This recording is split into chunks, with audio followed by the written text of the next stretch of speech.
maravilhoso essa experiência de estarmos compartilhando a fraternidade espiritual, de saber que todos somos irmãos, que todos somos filhos do mesmo Pai Universal.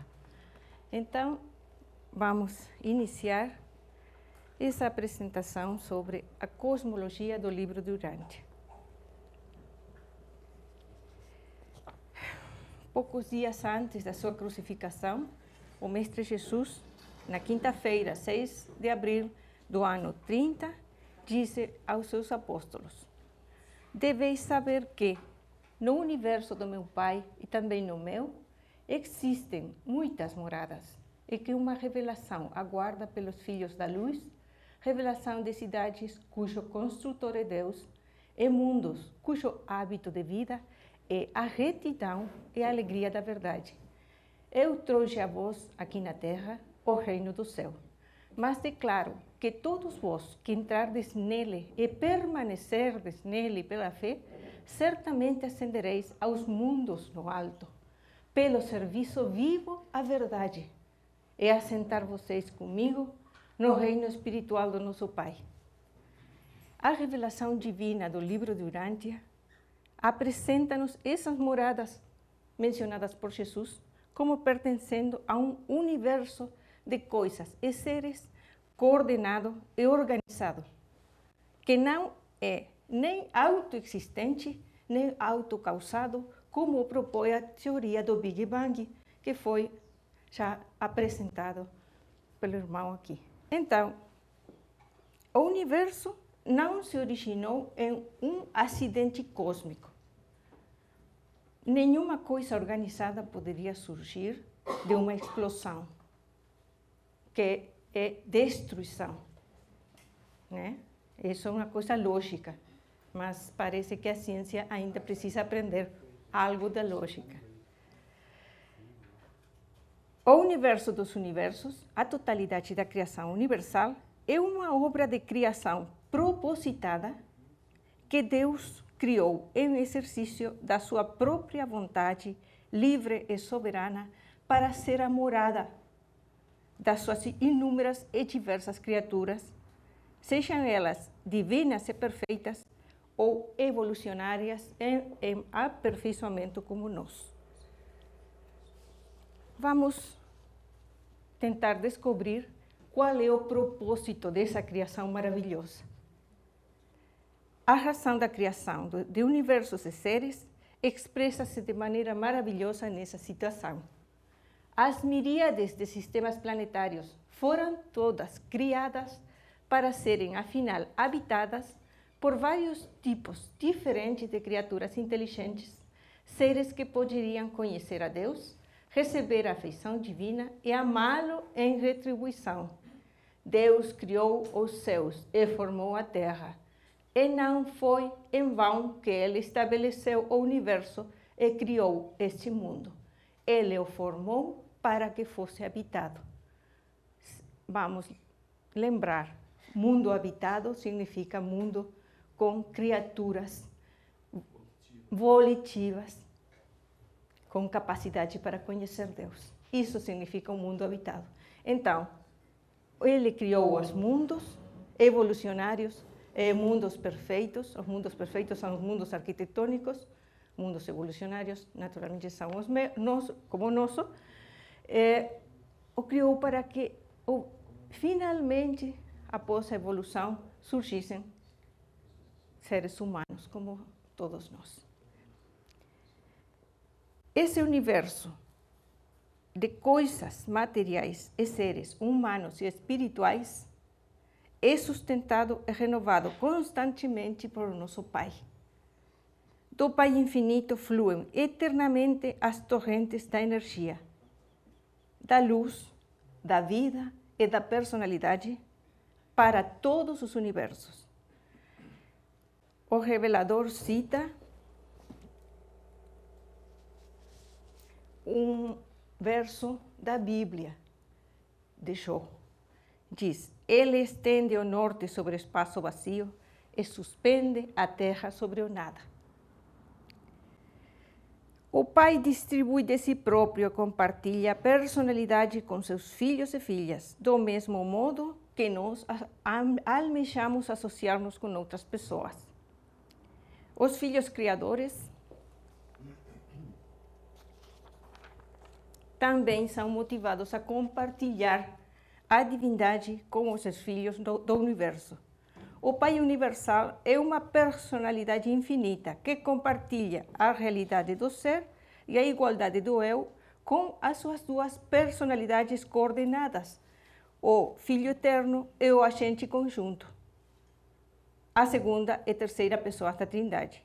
E tudo isso Deus Pai faz por amor, pois Ele é sempre e consistentemente um Pai amoroso.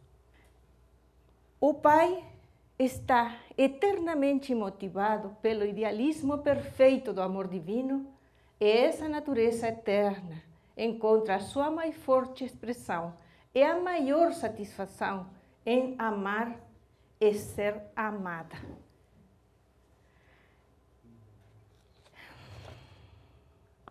Para servir ao reino do Pai e à verdade divina, nós devemos ser possuídos por esse idealismo do amor divino, para sermos capazes de viver e amar como Jesus viveu e amou, para levar adiante a obra do reino, dando o amor do Pai aos nossos irmãos, que é a humanidade toda. Essa é a chave do serviço à revelação divina, que é servir a Deus. Dar de si próprio, compartilhar, amar e ser amado, então, são as razões fundamentais para Deus trazer à existência o universo e as miríades de filhos de Deus, altos e baixos, que existem ou existirão, ou existiram já no passado. O Pai Universal delegou aos seus filhos divinos e às suas inteligências associadas todo o poder e toda a autoridade que era possível transferir. Mas, ainda assim, o nosso Pai Universal não se retirou da administração dos universos. Se Deus deixasse de ser o sustentador de toda a criação, um colapso universal ocorreria imediatamente. Não fosse por Deus, não existiria a realidade. Os universos são eternamente estáveis. Há estabilidade em meio a uma instabilidade aparente. Existem uma ordem e uma segurança, diz a revelação, subjacentes em meio às perturbações da energia e aos cataclismos físicos nos domínios estelares. Deus é o Criador pessoal do paraíso e do universo central perfeito. Mas os universos do tempo e do espaço são todos criados e organizados pelo corpo de filhos criadores do paraíso. O Pai Universal não é o criador pessoal do nosso universo local de Nébadon. Este é criado pelo seu filho Miguel, ou Micael, como se diz em português. Embora o Pai não tenha criado pessoalmente os universos evolucionários, ele os controla em muitas das suas relações universais e em algumas das suas manifestações físicas, mentais e espirituais. O universo mestre é um vasto mecanismo integrado que é absolutamente controlado pela mente infinita do Espírito infinito. A próxima, por favor. O Deus mente. Partindo do paraíso, estendendo-se horizontalmente para fora do paraíso, existem 6 níveis espaciais. O primeiro é o universo central de Abona. O segundo, os 7 superuniversos. O terceiro, o primeiro nível do espaço exterior. O quarto, o segundo nível do espaço exterior. O quinto, o terceiro nível do espaço exterior. E o sexto, o quarto nível do espaço exterior.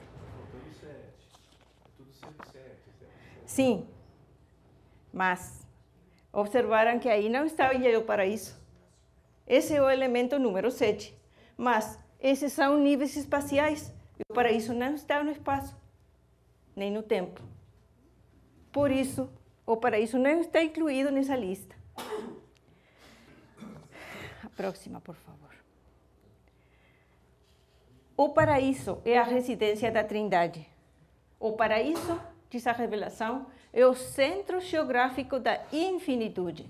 O paraíso é o centro eterno do universo dos universos e o local de morada do Pai Universal, do Filho Eterno, do Espírito Infinito e dos seus coligados e coordenados divinos.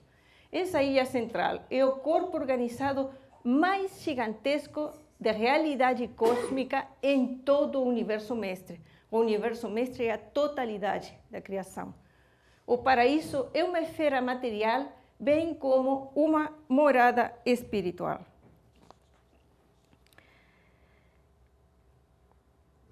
A substância que compõe o paraíso não é morta nem viva, e os Melquisedeques de Nevadon a denominam absolutum. Próxima, por favor. O Pai Universal residirá eternamente no centro exato da superfície superior do paraíso. E a sua presença, eu pediria que observem as palavras. Acho isso, para mim, muito interessante. Diz assim, que a presença do Pai é rodeada imediatamente pelo Filho Eterno. Envelopado. Exatamente. E ambos são revestidos pelo Espírito Infinito. Qual é a imagem que vem dessa descrição? Esferas, uma dentro de outra. Cada uma cobre a outra. São esferas. É o símbolo? Sim, esse é o símbolo em um plano. Mas a descrição a mim sugere esferas, uma dentro de outra, inteiramente cobertas. E acho que isso seria uma das razões, talvez, da dificuldade para achar o Pai no paraíso. Muitos fracassam. Não é que não saibam que o Pai está aí, mas para distinguir, achar no sentido de compreender ou, de algum modo, visualizar que aquilo que está ali, ou essa presença, ou não sei as palavras, não consigo descrever, é o Pai. Eu visualizo assim, por essa descrição, ambos são revestidos pelo Espírito Infinito. Revestidos significa inteiramente cobertos. Igual a cebola. Pareceria que são... Aquela boneca russa. Então, no Pai Universal convergem as linhas universais dos 4 circuitos de gravidade absoluta que existem no universo mestre. O primeiro circuito é o da personalidade do Pai Universal, exercida por meio do circuito da personalidade.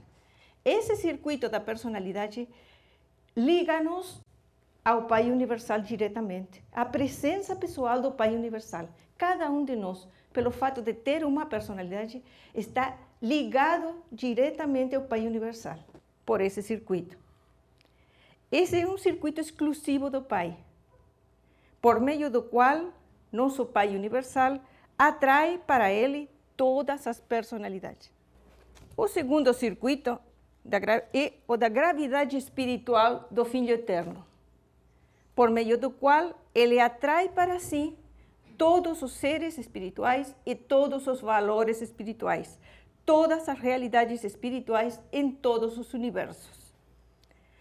O terceiro circuito é o da gravidade mental do agente conjunto.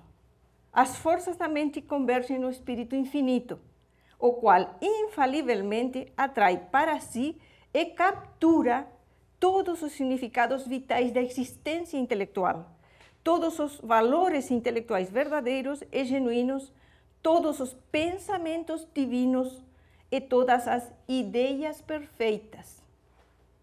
Observem isso, ideias perfeitas. Que maravilha! E o Espírito Infinito está presente todo o tempo, em todos os lugares. Espírito Infinito, ele está aqui onde nós estamos agora. Além de estar conosco, o nosso Pai Criador, Miguel de Nevadon, aqui, agora, por meio do seu Espírito da Verdade, que é o circuito da sua presença. Ele está aqui, junto de nós, ouvindo, conhecendo tudo o que fazemos e compartilhando. E graças a Ele que também podemos ter uma comunhão fraternal pelo amor a Ele.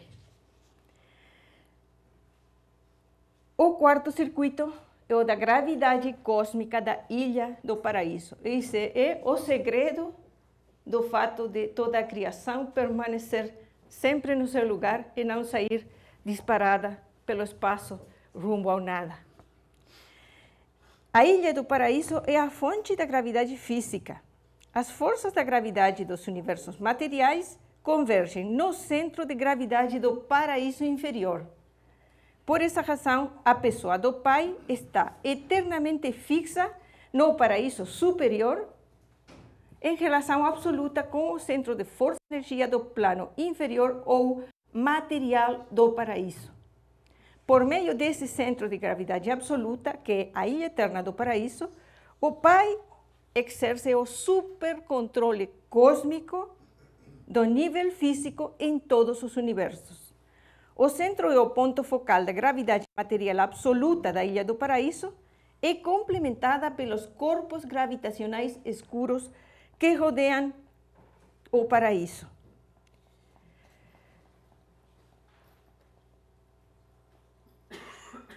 E também é equilibrada pelos reservatórios de espaço superior e inferior do paraíso.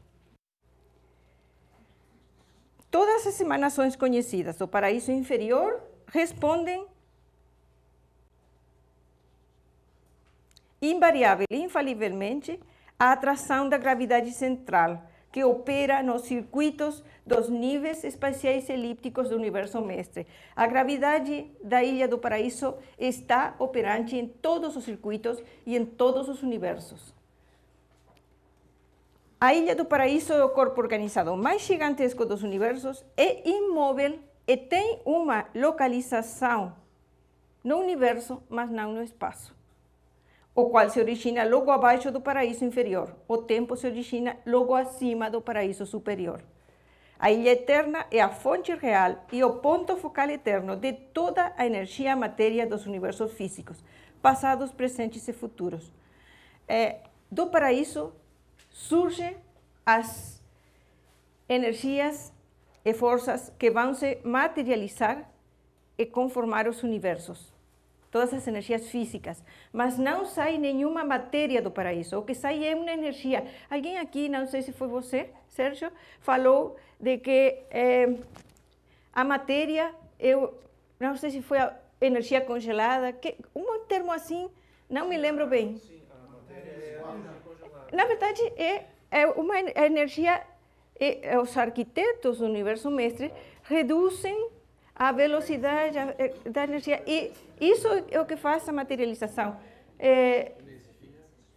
Pois se observamos um átomo, o que mais há no átomo é espaço. Há pouquíssima matéria. Se um átomo fosse do tamanho da Terra, os núcleos, um nêutron, alguma coisa, seria um pouquinho maior que uma laranja. Claro. Vamos ver como seria o... Imagine. Então, é a redução da velocidade de rotação eu não sou nenhuma experta nisso, mas é isso que conforma a matéria, né? Eu só queria lembrar uma coisa. Imagina se Deus se deslocasse 1 quilômetro para o lado. Como desbalançaria todo... Não, imagine. Bom, então, por favor, o seguinte... Aí ele viria para cá queimar a sarça lá no morro, não sei das coisas, né? O paraíso é elipsoide, sendo o diâmetro norte-sul 1/6 mais longo do que o diâmetro leste-oeste. A ilha central é plana e a distância da superfície superior à superfície inferior é 1/10 da medida do diâmetro leste-oeste. Então, o paraíso, na realidade, é... Uma lentilha. Perfeito. Muito obrigada.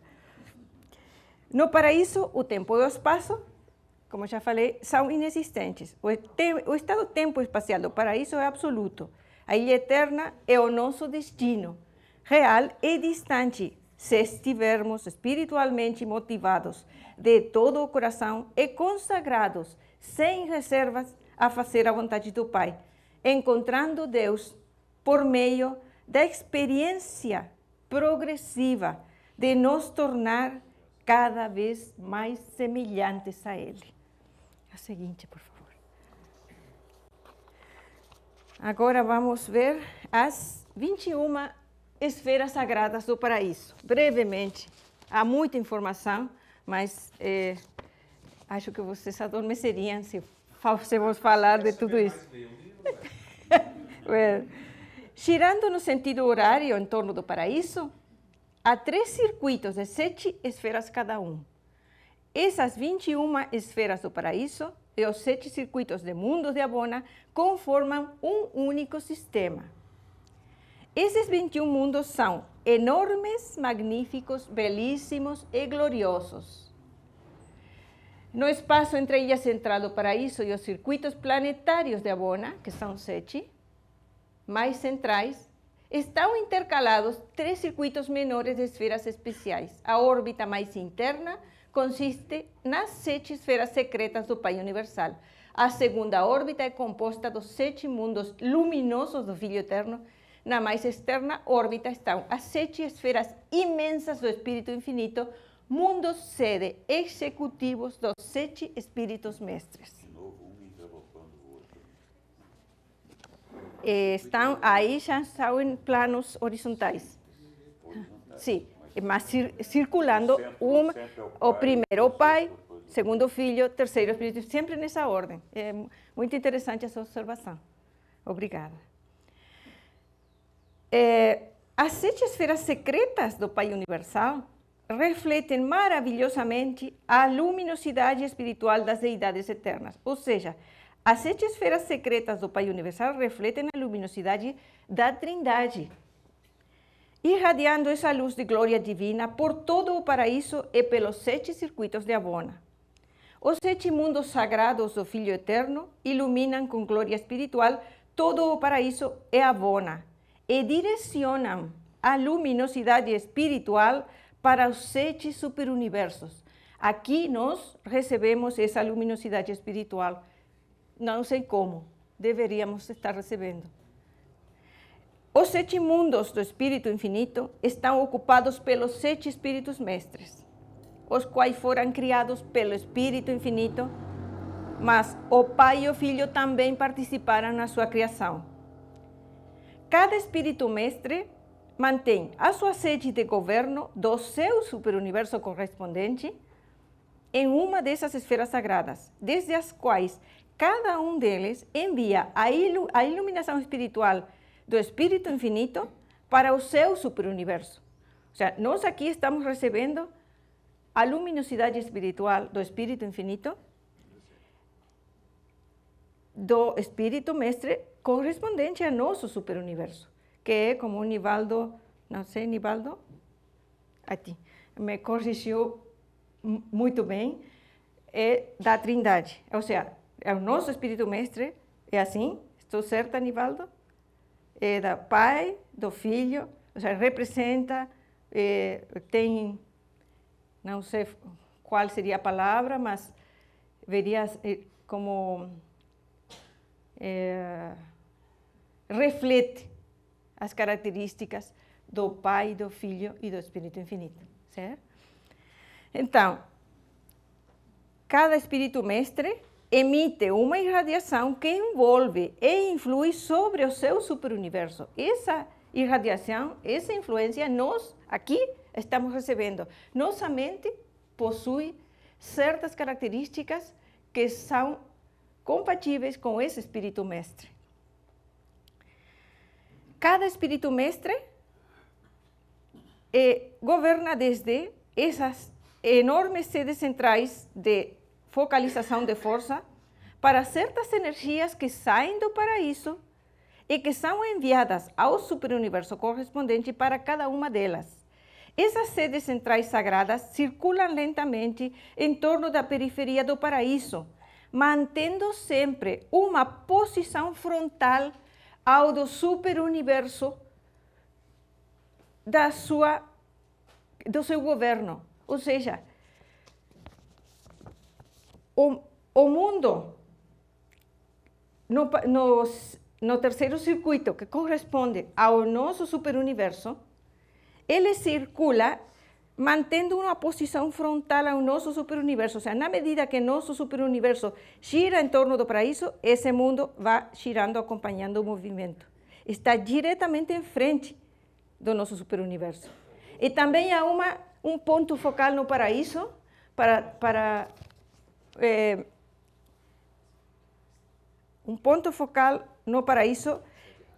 controle de poder especializado e distribuição segmentada da energia. Esse ponto focal no paraíso também mantém a linha se mantém na frente do superuniverso. Os três movem-se ao mesmo tempo, gradualmente, lentamente. Na medida que o universo se desloca em torno do paraíso, a esfera do nosso espírito mestre e o ponto focal do paraíso também se deslocam.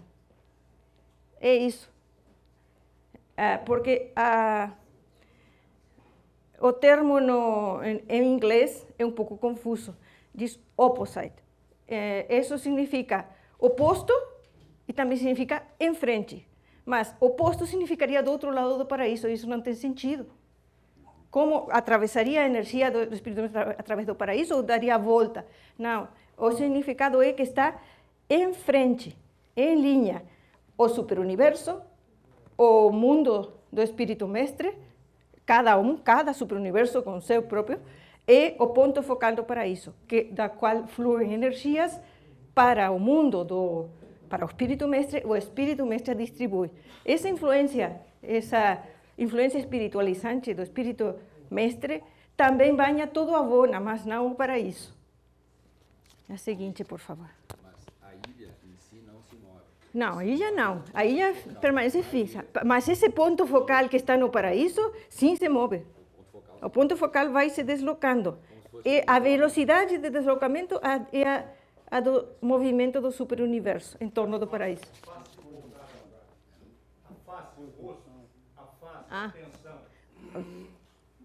O universo central e divino de Avona. Avona é o único universo perfeito e divino em toda a criação. Esse universo foi criado pelo Espírito Infinito, de acordo aos conceitos combinados e às vontades unidas do Pai Universal e do Filho Eterno, agindo o Espírito Infinito como o Deus da ação, que é a agência executiva, que torna realidade as ações da associação criadora do Pai e Filho. Por isso é o Deus da ação. É o agente conjunto, porque realiza os projetos do Pai e do Filho. Projetos conjuntos, agente conjunto. Quando o Deus da ação agiu, surgiu uma erupção estupenda de energia criativa e as abóbadas inertes do espaço puseram-se em movimento. Em um instante surgiu a existência 1 bilhão de esferas perfeitas. Esse é o ponto de partida tradicional da história do universo. Dos universos. Anterior a esse acontecimento na eternidade, há um mistério absoluto. Essa história, eu acho que semelha muito às primeiras revelações que a humanidade recebeu. Deve haver alguma realidade que não nos foi revelada ainda, pois... Mas se é um mistério para eles lá... Claro. É algo que nós seríamos incapazes de compreender, com toda certeza. É petulância tentar dizer que sabe. Claro, não. Mas podemos inferir, podemos teorizar, imaginar. Criar a sua própria maionese. Maionese é legal. Avona é o modelo ideal da completude divina, da finalidade suprema, da realidade última e da perfeição eterna, que os filhos criadores do paraíso, como nosso pai criador Miguel de Nébadon, aspiram a duplicar no tempo e reproduzir no espaço, desenvolvendo seus universos locais até atingir a semelhança com esse modelo perfeito. Avona gira no sentido horário em torno do paraíso e dos seus 21 satélites. As suas dimensões são enormes, mas não nos é dada nenhuma informação que permita fazer um cálculo sequer aproximado do tamanho que poderia ter. Unicamente nos é dito que possui 1 bilhão de esferas de beleza inimaginável e de grandeza majestosa, dispostas em 7 circuitos concêntricos que seguem uns aos outros em uma procissão linear ordenada em um vasto plano horizontal. Todos os mundos de Avona estão no mesmo plano. Cada circuito de Avona é permeado pela presença do Espírito Infinito e dos 7 Espíritos Mestres. Por meio de um representante conjunto, representante do Espírito Infinito e dos 7 Espíritos Mestres, por meio um dos 7 Espíritos dos circuitos que foram criados conjuntamente pelos 7 Espíritos Mestres. Cada um dos 7 espíritos dos circuitos limita-se a permear um único circuito de Avona, e por meio deles, os espíritos mestres provêm uma supervisão espiritual unificada, uniforme e coordenada ao universo central. Em Avona não há governo, pois é tão perfeita que não é necessário. Unicamente há administração. É o comunismo perfeito.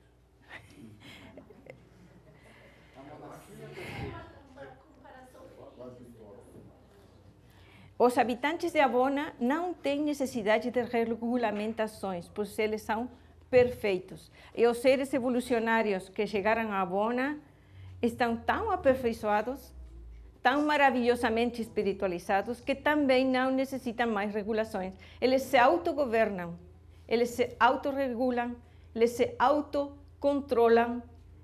Então, a administração de Avona é maravilhosamente perfeita e divinamente eficiente, sendo cada esfera dirigida por um eterno dos dias residente, personalidade de origem trinitária. Esses eternos dos dias são administradores perfeitos. Eles ensinam com habilidade, dirigem os seus filhos perfeitos com uma perfeição de sabedoria que beira a absolutez. Quando nós ascendamos ao paraíso, passaremos por cada uma dessas esferas maravilhosas. Nelas receberemos instrução e aumentaremos a nossa experiência. Experimentaremos assombro inexprimível e surpresa constante ao ver essas maravilhas. E após percorrer um a um esses mundos perfeitos, finalmente alcançaremos as deidades e conseguiremos a residência no paraíso. Olá? Acho que não. Obrigada. Olá? Ok. Em Avona, a gravidade espiritual do Filho Eterno é surpreendentemente ativa, gerando um impulso intenso e inescapável em direção a Deus, porque os seres evolucionários que alcançam Avona estão altamente espiritualizados e respondem à atração da gravidade espiritual do Filho Eterno de um modo muito melhor que nós. Agora vamos estudar algo que para mim é uma coisa estranha e difícil de entender, de visualizar inclusive. Na periferia de Avona, muito distantes do 7º circuito de esferas, ou seja, muito distante, não nos dão referência alguma sobre essa distância, apenas são essas palavras. Giram 2 circuitos elípticos, formados por enormes corpos gravitacionais escuros. O circuito interior tem uma disposição tubular e gira em sentido anti-horário. É separado do circuito exterior por uma intrusão espacial única em toda a criação, caracterizada por enormes movimentos ondulares verticais e por tremendas atividades energéticas de uma ordem desconhecida. A seguinte, por favor. essa é uma representação que eu achei há muito pouco em trabalhos feitos por pessoas sobre esses circuitos. Essa representação mostra a estrutura interna do primeiro circuito e, em geral, a estrutura do circuito externo. A seguinte, por favor. Agora eu vou mostrar. Eu analisei essa informação e cheguei a essa conclusão. Isso é proporcional, aproximado, só para ter uma ideia do que seria. Se o circuito vertical medisse 50 metros de altura, ele teria 1 milímetro no diâmetro. Isso é uma elipse alargada. Essa seria a proporção do circuito externo. E a proporção do circuito interno é essa. Seria 5 milímetros. Desculpe. Então, no espaço intermediário estão essas energias verticais e esses movimentos ondulares verticais dessa intrusão espacial. Aí é uma condição espacial única em toda a criação. Não há outro lugar no universo que tenha essas condições. E ali também há umas atividades energéticas impressionantes. Qual é o objetivo? Eu, lendo isso, eu pensava, mas por que essas energias? E por que apenas pareceria que realmente fosse como uma cortina? Claro que tem uma função de equilíbrio da gravidade do universo central, para compensar a atração da gravidade de Abona, pois se não estivessem os circuitos de corpos escuros, não haveria equilíbrio. Os mundos de Abona seriam atraídos pelo paraíso. Então, esses corpos de gravidade cumprem uma função dupla. Manter o equilíbrio para que os mundos permaneçam girando no seu lugar, no seu circuito, e também, aparentemente, esconder a Abona da vista dos universos evolucionários. Mas ainda mais uma coisa para pensar. Se nós fôssemos os mundos de Abona, nós ali, como foi dito, seríamos cegos, surdos, não teríamos nenhuma sensibilidade, seria para nós escuridade absoluta, não veríamos nada, não sentiríamos nada, não perceberíamos nada. Então, que é o que oculta os circuitos escuros? Alguma coisa há que seria visível, eu penso que há alguma coisa. Esferas, pelo menos, talvez, né? Quem sabe, talvez. A gente sabe que isso lembra um buraco negro e que tem um horizonte de eventos. Uhum. Só uma maneira de dizer, então é uma maneira de dizer, protege, a partir daqui tu cai lá dentro. Claro. É só uma comparação. É possível, sinceramente, pensando, não? Qual seria o propósito. Então, vamos continuar, só um momento, por favor. Esses circuitos não absorvem nem refletem luz. Eles são, para os nossos olhos, invisíveis. Por isso nós não vemos nada. Nada, nem sequer os próprios corpos escuros. A seguinte, por favor. Agora vamos ver o grande universo. O grande universo são os 7 universos evolucionários. Ainda não estão totalmente organizados. Novas nebulosas estão constantemente sendo organizadas. Quando estiver terminado, cada superuniverso irá conter 100.000 universos locais, cada um deles contendo 10 milhões de planetas habitados. Cada superuniverso é administrado, como já falamos, pelo um espírito mestre e é governado por 3 anciãos dos dias. Um superuniverso, a próxima, por favor. Um superuniverso contém 100.000 universos locais organizados em 10 setores maiores, contendo cada um 100 setores menores. Cada setor maior possui uma sede central arquitetônica extraordinária e é presidido por 3 perfeições dos dias, que são personalidades supremas criadas pela Trindade. Depois tem esses setores maiores,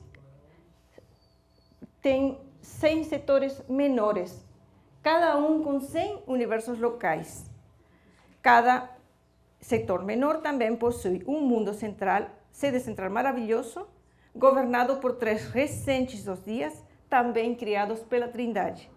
O centro de rotação do nosso setor menor encontra-se na nuvem estelar de Sagitário. O universo local, ponto 3, o universo local possui 100 constelações. Cada universo local possuirá, uma vez atingida a sua evolução planejada, 10 milhões de mundos habitados. É governado por um filho criador paradisíaco da ordem de Micael, filho do Pai Universal e do Filho Eterno, que é acompanhado por uma filha criativa, ou Espírito Mãe, e união dos dias, que é representante da Trindade do Paraíso para o universo local. O nosso união dos dias é Emmanuel, o irmão maior de Jesus. Emmanuel. O nome do nosso soberano, Miguel, não nos foi revelado. Miguel é o nome da ordem a que ele pertence. Mas não é o seu nome pessoal. O único que nos revela é o número da sequência no qual ele foi criado. E esse número, 611.121, é o mesmo número para a filha criativa e para Emmanuel. Cada constelação é dividida em 100 sistemas. Só queria falar, nosso universo local, no momento que foi entregue a revelação, possuía 3.840.101 mundos habitados. Constantemente a astronomia vai continuar descobrindo mundos. Não sei se habitados, mas muitos mundos. Isso é algo que revoluciona o esquema de pensamento, né? Quando a humanidade observa o céu, a humanidade está vendo como se nós, todos aqui, fôssemos estrelas. Então, imagine que não há nenhuma referência espacial para saber. Então, estou vendo, eu vejo aqui um grupo de pessoas, ali outro grupo. Então, pode ser que aquele grupo de lá tenha uma organização, mas daqui eu vejo eles de uma forma. Então, eu agrupo e digo, esse grupo aqui é uma constelação, mas, na verdade, se pudéssemos sair, estar acima do superuniverso e observar, veríamos outro ordenamento das estrelas, e as nossas medições estelares não são confiáveis, como constantemente a astronomia está descobrindo novas formas de medir as distâncias, as velocidades de movimento das estrelas, dos corpos astronômicos em geral. Então, cada constelação de constelações administrativas do nosso superuniverso é subdividida em 6 sistemas. Também possui uma sede central arquitetônica extraordinária e é governada por 3 filhos Vorondadekis, que são filhos de Micael e do Espírito Mãe do Universo. Do universo local. Nossa constelação denomina-se Nolatiadeki, e a sua capital é Edente. E o sistema, o ponto 5, é a unidade básica do supergoverno. Observem, unidade básica do supergoverno. Não é a unidade básica do universo local, é a unidade básica do superuniverso. É a divisão mínima que tem, ou a classificação de esferas, sóis, qualquer elemento astronômico, a classificação mínima, agrupamento mínimo que tem o superuniverso. Entende? Ou seja, é isso, quando eu li a primeira vez, disse, como do superuniverso? Não, do universo local. É a unidade mínima. Assim como a unidade mínima de uma cidade, não sei como é chamado aqui, bairro, prefeitura. Na cidade é dividida em bairros. Bueno, imagine que a unidade básica do país é o bairro. É uma forma diferente de considerar. Mas é a unidade mínima de governo. Digamos, se cada bairro tivesse um governo, na minha cidade, cada bairro tem seu próprio governo. Claro. Aí, cada sistema consiste em cerca de 1000 mundos evolucionários habitáveis. Cada sistema local possui também uma esfera arquitetônica capital e é governado por um soberano de sistema.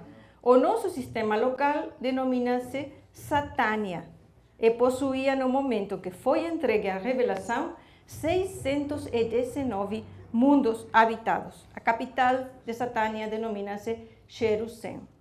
A próxima, por favor. Agora,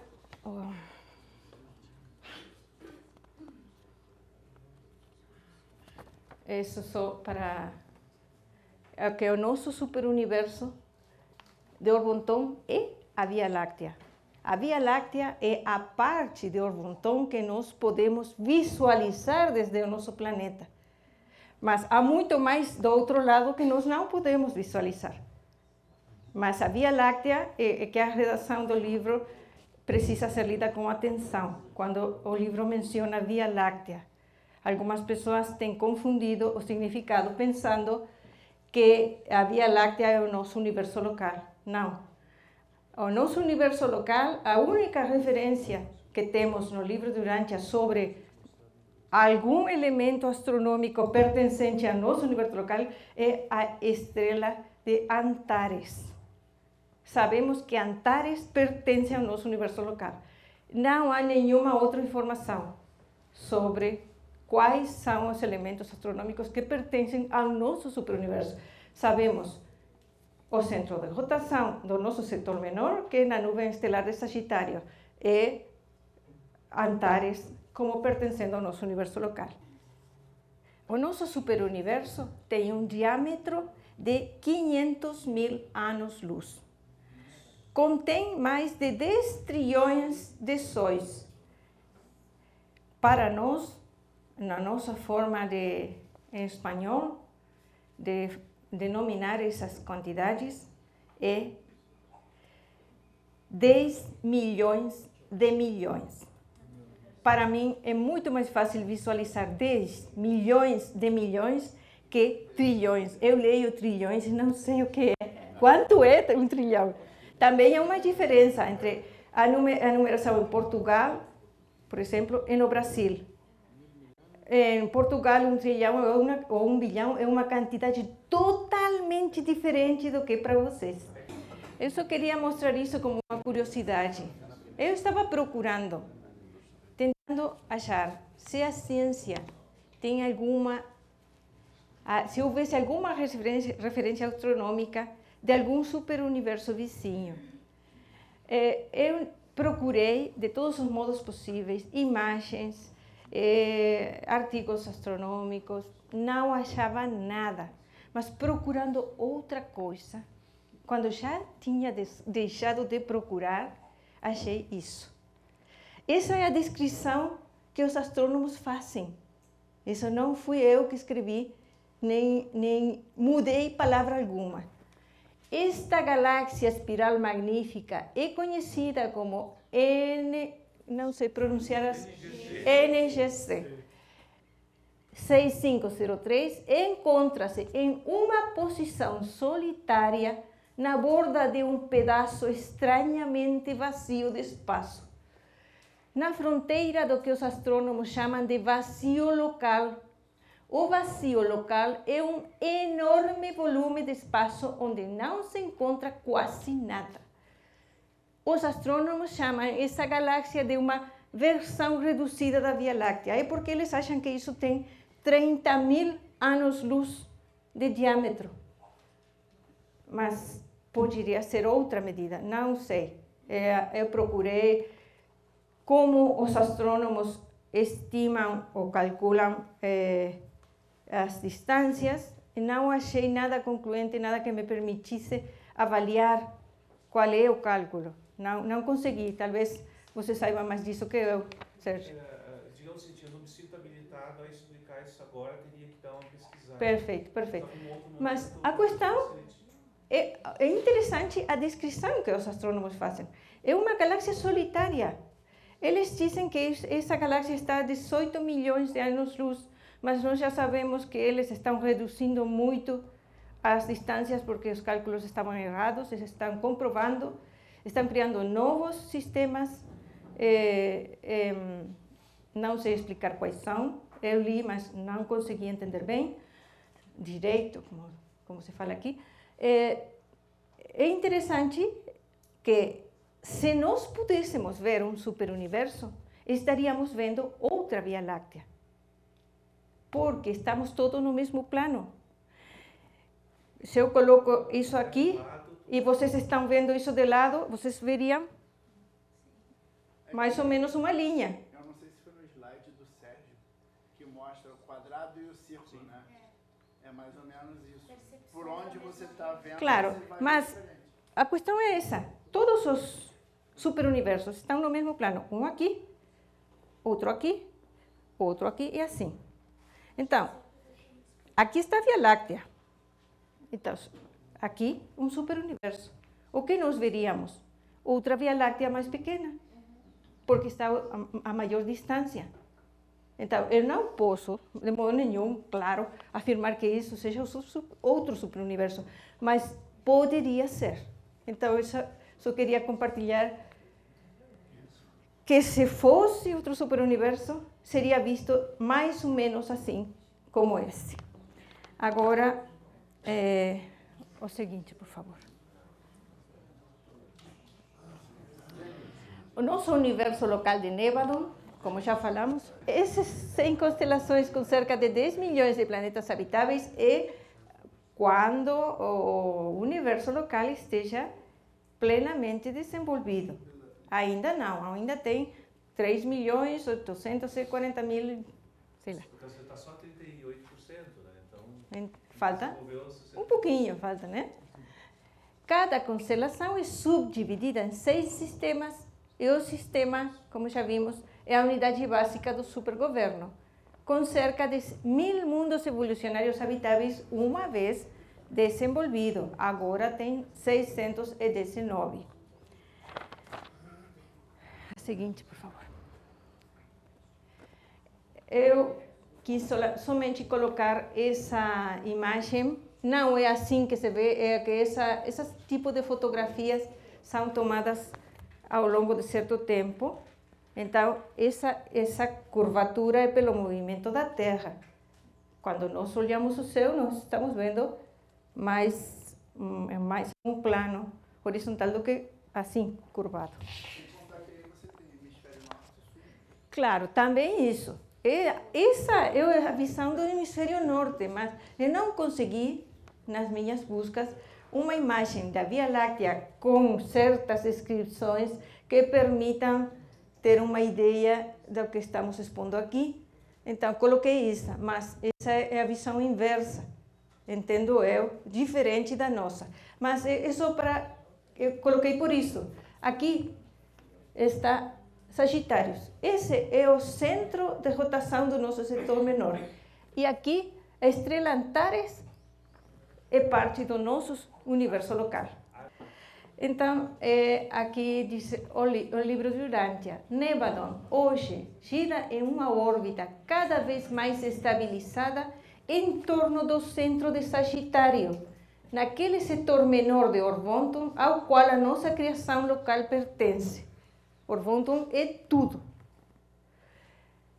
A maior estrela do universo de Nébadon, eu adicionei. A nuvem estelar de Antares tem 450 vezes o diâmetro do vosso Sol e 60 milhões de vezes o seu volume. Agora vamos ver os 4 níveis do espaço exterior. Diz a revelação: a vastidão dos 4 níveis do espaço exterior está além da nossa imaginação. Vocês viram esse quadro belíssimo?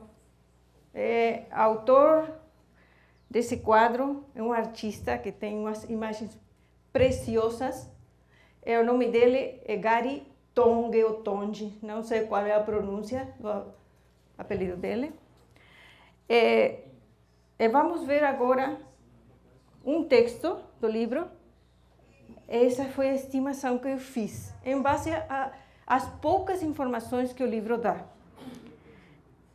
Diz que o primeiro nível do espaço exterior encontra-se a 500 milhões de anos-luz de distância da borda exterior dos 7 superuniversos habitados.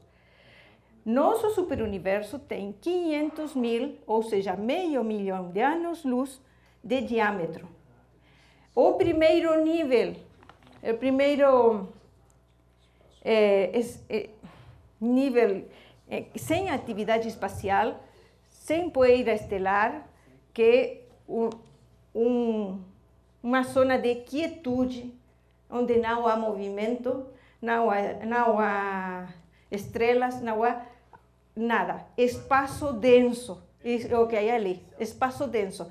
A densidade espacial de cada um desses níveis é maior do que essa, da densidade dos universos.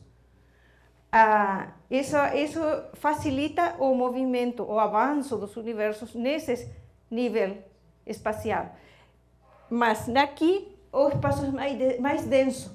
Então aqui não há nada, não há esse vazio local, possivelmente, não sei, que os astrônomos estão vendo. A nossa astronomia consegue enxergar até aqui. Não. Mais outros dois. São invisíveis desde aqui. Não é possível ver após este nível, e agora vamos ver por quê. Esse é o nível que nós podemos ver. Aqui podemos ver, até os astrônomos, até 375 milhões de novas galáxias. Nesse nível. Mas esse nível, agora vamos ver por quê. Só um pouquinho. Gostaria que seguissem esse razoamento, correta palavra?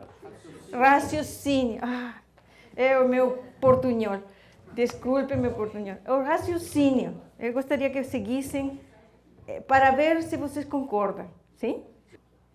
Temos aqui, desculpe que vou atravessar aqui diante da luz. 500 mil anos-luz, um superuniverso. O vazio, vamos chamar assim, para falar em poucas palavras, 500 mil anos-luz. Esse nível, diz isso a revelação.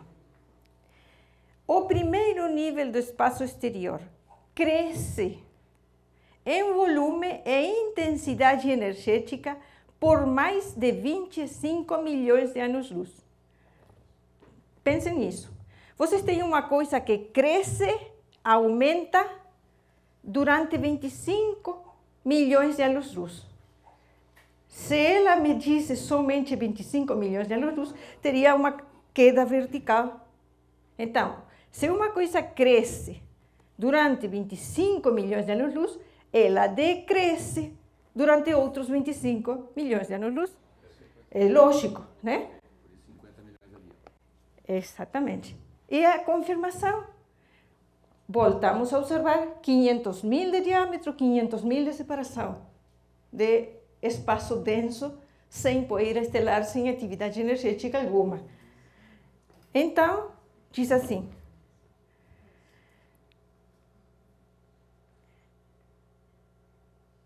Estou procurando o texto, desculpe um momento.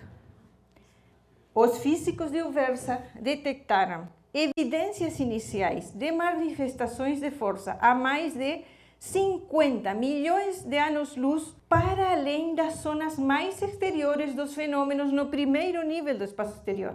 Estamos falando de 1935, depois que entrou Hubble e outras coisas. Ok, não, eu só queria que vocês atendessem esse fato. Temos diâmetro equivalente à distância nosso superuniverso, ou os superuniversos do grande universo, 500 mil. 25 milhões de aumento, 25 milhões de diminuição. E aqui, 50 milhões de anos-luz. Concordam? Então, há uma equivalência, um aumento 100 vezes maior cada um dos níveis. este igual a este igual a este. Então, cada nível, o seguinte, é 100 vezes maior. Exatamente. 100 vezes. Agora sim, por favor. Esse foi o cálculo que eu fiz. Aqui não sei se sai corretamente, como acho que aqui sai aumentado, não sei. Mas o cálculo que eu fiz foi um superuniverso, diâmetro. Em azul? Sim, o azul. Esse é o primeiro nível do espaço exterior. 100 vezes maior que o diâmetro do nosso superuniverso. Se o artista fosse representar isso, não haveria espaço. Ele deveria dibujar apenas um círculo. Não, isso é impossível, por isso o artista coloca assim. Porque assim é a única forma de colocar tudo junto em uma só imagem. Né? Fora de escala. Absolutamente. É o mesmo que as representações do Sol e dos planetas. Mas eu tenho aqui uma imagem bonita sobre o Sol e os planetas, mas é absolutamente fictícia. Essa não é a proporção, não é a escala. Então, acreditam os reveladores que nós, no futuro, algum dia, depois de alcançar o corpo da finalidade do paraíso, iremos trabalhar ali, ajudando outras humanidades, como nós estamos aqui agora, iremos ajudá-las a progredir, desculpa. Esses são os números que eu achei, multiplicando cada nível por 100. Eu gostaria de compartilhar com vocês algumas reflexões baseadas no que os reveladores falam para nós, que nós somos o produto, fisicamente falando, aquela vida que foi implantada há 500 milhões de anos e que recebemos a vida cuja fonte é o Pai Universal. A vida que anima o nosso corpo é uma doação através do Espírito Infinito, mas a fonte verdadeira dessa vida é o Pai Universal. A vida que nós temos nos foi dada pelo Pai Universal. Não é um acidente. A evolução nem a vida são acidentes cósmicos, nem acasos. São planos propositados do Pai, como foi dito aqui, excelentemente, para produzir seres humanos conscientes com capacidade de amar a Deus, fazendo a sua vontade. Então, agora nós, humildes criaturas evolucionárias, derivadas das implantações dos portadores da vida e modificadas pela infusão da vida adâmica, somos filhos de Deus com potencial para ascender até as alturas da glória e do alcance da divindade. E podemos atingir esse elevado estado por meio da fé viva, experiencial, crescente, ao cooperar voluntariamente com o nosso ajustador do pensamento, se desejarmos encontrar Deus e alcançar a perfeição divina. Se assim o fizermos, nos identificaremos, nos assemelharemos com esse Espírito, o ajustador. Com toda certeza sobreviveremos para cumprir o mandato supremo do Pai. Sede perfeitos, assim como eu sou perfeito. A revelação apresenta-nos os ensinamentos a seguir para alcançar cada um de nós esse elevado e magnífico destino eterno, mas também para promover o avanço da humanidade do nosso planeta, se abraçarmos a verdade viva na sua totalidade, como uma realidade espiritual viva em nós próprios, vivendo a experiência pessoal e espiritual ao comungar interiormente com a presença de Deus. Essa experiência descobre para a alma os valores supremos que inspiram a fé viva, a confiança e a certeza. A adoração verdadeira ensinada por Jesus e os reveladores divinos permite que o Pai nos forneça perspicácia sobre-humana ao vivermos uma autêntica experiência religiosa. O Pai estabeleceu a religião da experiência espiritual pessoal como passos ascendentes que todos devemos seguir se quisermos ser seres humanos espiritualizados, enobrecidos, amorosos, serviçais, sábios, engenhosos no serviço à humanidade. Diz um ser intermediário: a verdade viva é dinâmica e apenas pode gozar de uma existência experiencial na mente humana.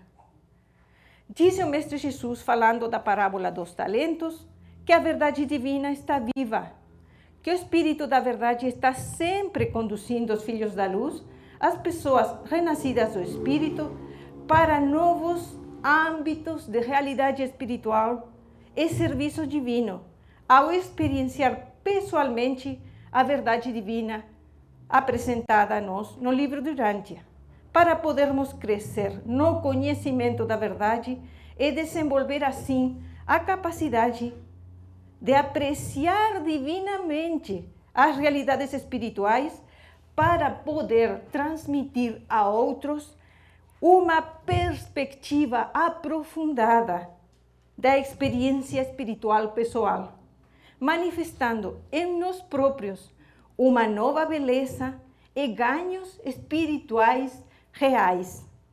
E assim, aqueles que virem os nossos frutos espirituais serão induzidos a glorificar o Pai que está no céu.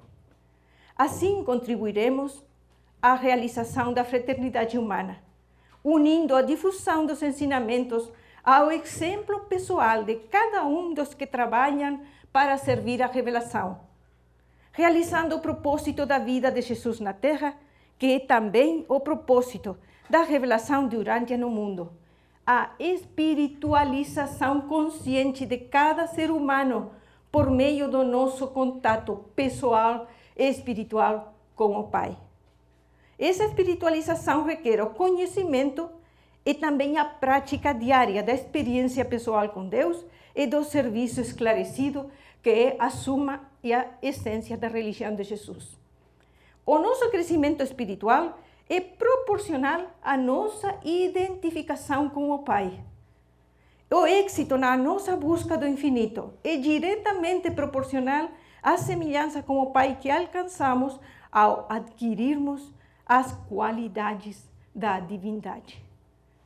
E apropriamo-nos pessoalmente dessas qualidades da divindade na experiência de viver divinamente. E viver divinamente significa vivermos realmente a vontade de Deus.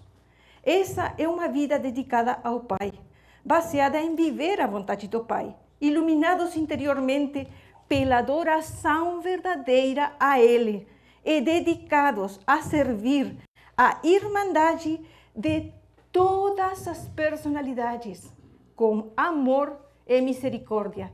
Todas as personalidades e todas, sem exclusão alguma.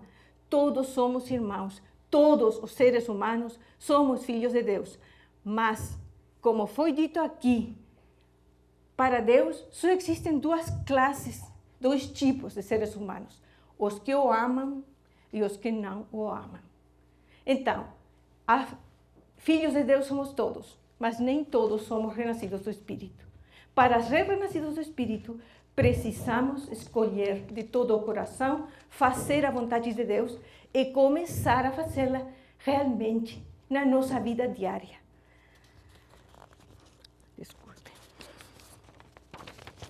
O método da religião do Espírito é apelar principalmente à presença divina do Pai Universal e à experiência religiosa por meio da fé viva, crescente e experiencial em Deus, confiando na nossa própria capacidade para alcançar essas metas espirituais. O propósito da religião de Jesus é alcançarmos realizações espirituais verdadeiras. Crescemos espiritualmente ao assemelhar-nos cada vez mais ao Pai. Assim ascenderemos, avançando na carreira de serviço universal para alcançar a grandeza das alturas, realizando essa perfeição divina. E podemos começar agora esse caminho, reconhecendo o nosso lugar na família da filiação divina e começar a sentir a obrigação de aproveitar as vantagens tão livremente providas pelo plano paradisíaco para nossa sobrevivência. Plano este que é realçado e iluminado pela experiência de vida de Jesus, o nosso Mestre e Pai Criador. Todas as facilidades e todo o poder foram providos para assegurar o nosso alcance final da meta paradisíaca da perfeição divina, dando cumprimento pessoal por própria decisão livre à vontade do Pai. O progresso real da revelação de Urântia no mundo é diretamente proporcional ao progresso da religião espiritual pessoal de cada indivíduo crente, baseada na comunhão da adoração a Deus e no serviço altruísta, esclarecido e liberador ao próximo que surge da dedicação devotada a fazer a vontade do Pai. Um revelador diz, na página 2097.2, capítulo 196, que o grande desafio para o homem moderno é alcançar uma comunicação melhor com o ajustador divino que reside dentro da nossa mente. A nossa maior aventura, enquanto estivermos aqui na carne, consiste no esforço. Amigos, irmãos, prestem atenção. No esforço bem equilibrado e sadio de ultrapassar as fronteiras da própria consciência. A nossa consciência está aqui. Ultrapassar as fronteiras da própria consciência é elevar a nossa atenção à supraconsciência. É como se cada pessoa, por meio da sua experiência habitual da vida, normal, ou da religião evolucionária, como os métodos e as técnicas da religião evolucionária, pudesse, sem um ensinamento especial dado pelos reveladores, realizar essa experiência, pudesse ultrapassar as fronteiras da própria consciência, penetrando nos domínios imprecisos da consciência embrionária da alma, se a religião evolucionária e as experiências da vida fossem suficientes para alcançar o elevado desenvolvimento espiritual que a revelação nos ensina e nos apresenta como o caminho para o crescimento espiritual pessoal e o avanço da humanidade a um estado de fraternidade verdadeira, de amor, respeito por todos, não nos teria sido dada a revelação de Urântia. Se os caminhos que a humanidade conhece hoje fossem suficientes, não teríamos esse magnífico livro, essa magnífica verdade que está escrita ali. Por que nos foi dada a revelação de Urântia? Porque a humanidade necessita, não apenas, acho que não é o termo exato, necessita, basicamente, recuperar os ensinamentos de Jesus. Aquilo que Jesus nos ensinou, aquilo que Jesus viveu, excetuando aquilo que é parte da sua missão como ser divino encarnado, a sua experiência espiritual como ser humano, seu avanço, tudo o que ele nos ensinou é essencial para alcançar esse elevado desenvolvimento espiritual que todos temos a capacidade de alcançar. Não é preciso cultura, não é preciso conhecimento humano, é preciso amor a Deus, vontade de fazer a vontade de Deus. Isso que cada ser humano precisa. Não importa o seu nível econômico, não importa o trabalho que tenha, por mais humilde que seja esse trabalho, por mais difícil que seja a sua vida, todos temos a mesma oportunidade, a mesma ajuda, a mesma guia. Todos temos todas as forças divinas à nossa disposição, apenas aguardando a nossa escolha sincera de todo o coração para seguir o ensinamento, para fazer a vontade de Deus, abrir o coração a Deus. Deus está em nós.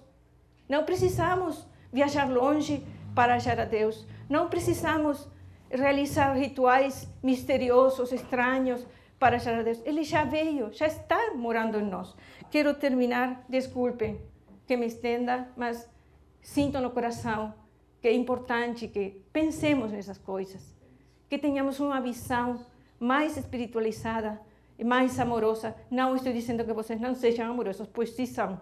Eu estou falando a nível geral, não é nada pessoal, nem nada para ninguém em particular. É uma expressão apenas de desejo, de amor, do coração. Então, quando o revelador fala de penetrar nos domínios imprecisos da consciência embrionária da alma, nós não estamos plenamente conscientes da nossa alma, mas a nossa alma está refletida no que nós somos. Nossa alma se expressa no que somos, na nossa expressão pessoal. Aí está a nossa alma. Nós não somos conscientes, e a alma não tem uma consciência plenamente desenvolvida, ela é uma consciência embrionária, mas nós refletemos constantemente nossa alma nas nossas expressões, na nossa vida. Essa consciência embrionária da alma, devemos fazer um esforço sincero para alcançar a região fronteiriça da consciência espiritual, o contato com a presença divina. Essa experiência constitui a consciência de Deus. Não são palavras minhas, são palavras de um ser intermediário. E ele sabe o que está dizendo. Essa experiência constitui a consciência de Deus, uma experiência poderosamente confirmativa da verdade pré-existente da experiência religiosa de conhecer a Deus. Essa consciência espiritual equivale a conhecer a realidade da nossa filiação com Deus. Por quê? Porque quando nós alcançamos, e a técnica para alcançar a supraconsciência é a comunhão da adoração verdadeira, essa é a única forma que nós possamos nos elevar ao contato consciente.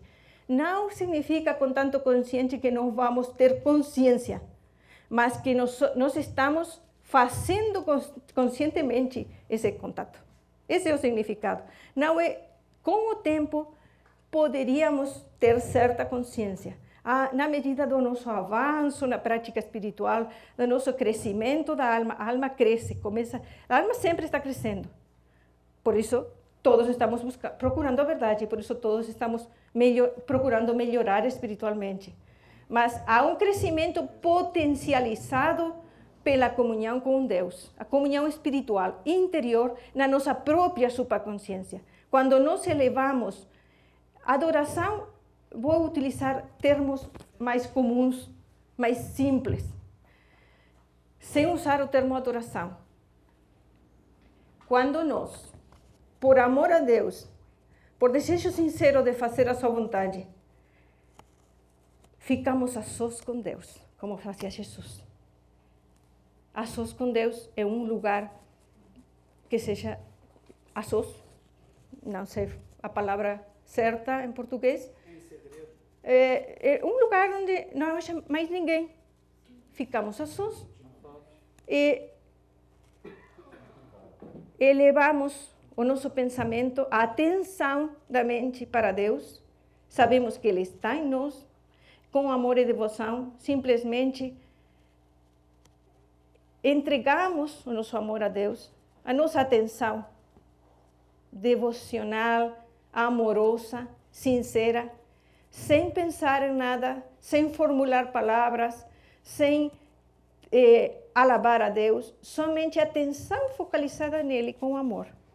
Prestando atenção, o que o mestre chamou receptividade silenciosa, depois de orar ou também sem orar. Se você não sabe o que dizer a Deus, não diga nada, apenas o Pai sabe qual é a nossa intenção. O Pai sabe o que nós queremos, sabe que amamos Ele, queremos experimentar a sua presença, conhecer Ele. E o Mestre disse, vos assemelhais àquele ser a quem estáis adorando. Para alcançar a semelhança com Deus, devemos nos sintonizar com Ele, prestar atenção a Ele e permanecer nesse silêncio amoroso, de comunhão íntima, nesse abraço interior com o Pai, o maior tempo que pudermos. Cada quem escolhe o tempo. Isso, cada quem decide, não há uma regra. Isso é experiencial, é pessoal. Essa experiência interior, espiritual com o Pai, é transformadora. É a fonte da nossa transformação pessoal, da nossa aquisição de sabedoria, da experiência viva da verdade. Estamos experienciando a verdade de que Deus está em nós. Estamos experienciando a sua presença. E isso é poderosamente transformador. Essa é a fonte do alimento da alma. Essa é a comunhão com Deus mais elevada, mais sublime, e é a forma de nos elevar ao contato supraconsciente. Supraconsciente significa acima da consciência. Aí é onde está o Pai, onde está a nossa alma. Quando nós, eu citei, mentalmente traduzi para o português, uma frase do livro que diz: adora verdadeiramente a Deus aquele cujo ser interno está absorto em Deus. Estar absorto significa permanecer com a atenção, como quando nós contemplamos um pôr do sol, aquela maravilha, e nós estamos observando a beleza, nós não pensamos em nada, só observamos a beleza, sentimos essa maravilha. Isso é apenas uma figura para ter uma representação mental, mas não é preciso imaginar nada, cada quem escolhe.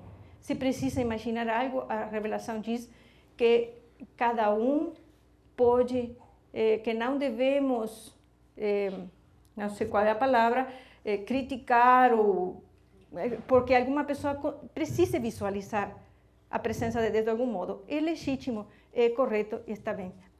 Meus irmãos, assim, seguindo esse caminho espiritual, essa vida que um dia saiu do Pai e recebeu uma mente, uma personalidade e uma centelha divina, voltará para lá, cumprindo finalmente o mandato divino. Sede perfeitos, assim como eu sou perfeito. Alcançando o paraíso, percorrendo os circuitos de Abona, encontrando Deus no paraíso. Que magnífico destino! E realizações maravilhosas nos aguardam, amados irmãos. Glória ao nosso Pai universal, amoroso e misericordioso. Essa vida que hoje temos é o começo de uma aventura maravilhosa, plena de glórias espirituais impossíveis de imaginar, adquirindo uma consciência sublime e crescente de amor, verdade, bondade, luz e beleza espiritual. Que o Pai abençoe a todos nós com uma grande força e inspiração para continuar a busca real, experiencial e interior dos valores divinos e do aperfeiçoamento espiritual da nossa alma e mente para o alcance da meta espiritual gloriosa que é o nosso Pai universal no paraíso eterno. Que as raízes vivas dessa verdade divina maravilhosa cresçam profundamente nas nossas almas e mentes para a glória e honra do Pai eterno e Miguel, e que o amor do Pai seja uma realidade manifestada nas nossas vidas. Muito obrigada.